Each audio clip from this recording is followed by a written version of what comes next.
I have the pleasure to present to you Dr. Martin Luther King, Jr.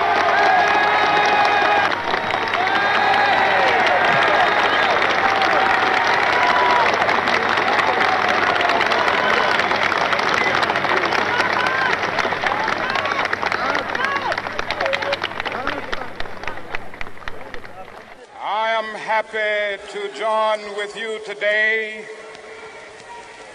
in what will go down in history as the greatest demonstration for freedom in the history of our nation.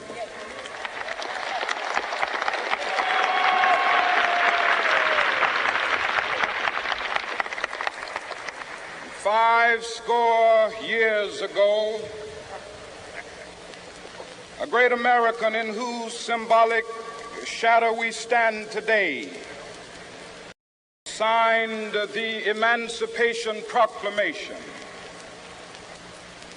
This momentous decree came as a great beacon light of hope to millions of Negro slaves who had been seared in the flames of withering injustice. It came as a joyous daybreak to end the long night of their captivity. But 100 years later, the Negro still is not free. 100 years later, the life of the Negro is still sadly crippled by the manacles of segregation and the chains of discrimination. 100 years later, the Negro lives on a lonely island of poverty in the midst of a vast ocean of material prosperity. This nation will rise up and live out the true meaning of its creed. We hold these truths to be self-evident, that all men are created equal.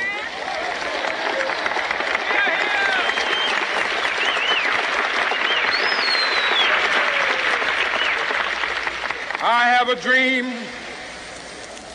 that one day on the red hills of Georgia, the sons of former slaves and the sons of former slave owners will be able to sit down together at the table of brotherhood. I have a dream that one day, even the state of Mississippi, a state sweltering with the heat of injustice, sweltering with the heat of oppression, will be transformed into an oasis of freedom and justice. I have a dream that my 4 little children will one day live in a nation where they will not be judged by the color of their skin, but by the content of their character. I have a dream today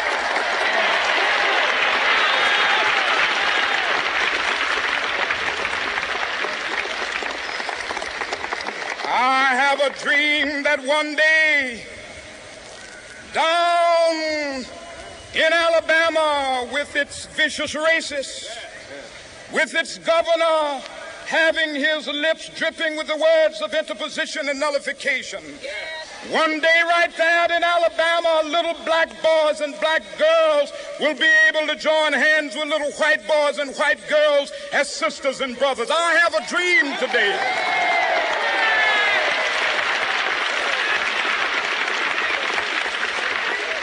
I have a dream that one day every valley shall be exalted, and every hill and mountain shall be made low. The rough places will be made plain, and the crooked places will be made straight.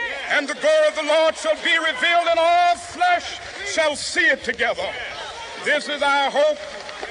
This is a faith that I go back to the South with. With this faith, we will be able to hew out of the mountain of despair a stone of hope. With this faith, we will be able to transform the jangling discords of our nation into a beautiful symphony of brotherhood. With this faith, we will be able to work together, to pray together, to struggle together, to go to jail together, to stand up for freedom together, knowing that we will be free one day. This will be the day. This will be the day when all of God's children will be able to sing with new meaning, my country, tears of thee. Sweet land of liberty, of thee I sing. Land where my fathers died, land of the pilgrim's pride.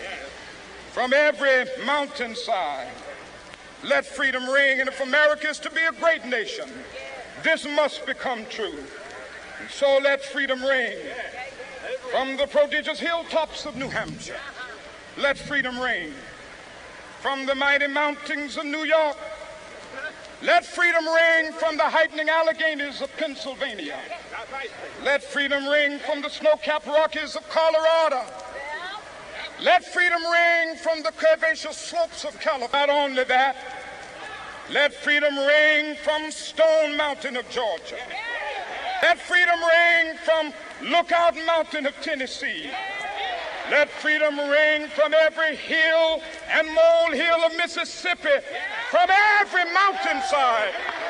Let freedom ring, and when this happens, when we allow freedom ring, when we let it ring from every village and every hamlet, from every state and every city, we will be able to speed up that day when all of God's children, black men and white men, Jews and Gentiles, Protestants and Catholics, will be able to join hands and sing in the words of the old Negro spiritual. Free at last, free at last. Thank God Almighty, we are free at last.